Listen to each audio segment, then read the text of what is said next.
نبی کریم صلی اللہ علیہ وسلم نے فرمایا کہ خائن کے لیے قیامت والے دن ایک جھنڈا ہوگا جو کہ اس کی پشت میں گاڑا جائے گا،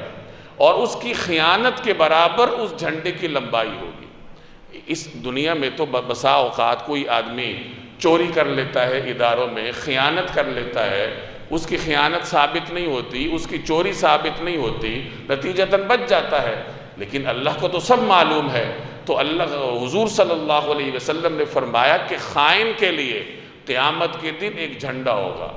یعنی یہ اس کی علامت ہوگی کہ یہ شخص دنیا میں خائن تھا۔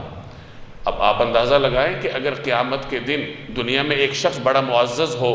اچھے منصب پر فائز ہو، لوگ اس کو نیک سمجھتے ہوں، لیکن وہ لوگوں کی آنکھوں میں دھول جھانک کر خیانت کرتا ہو، امانت کو رونتا پھرتا ہو، تو کل قیامت کے دن اللہ تبارک و تعالیٰ کی بارگاہ سے کیسے بچے؟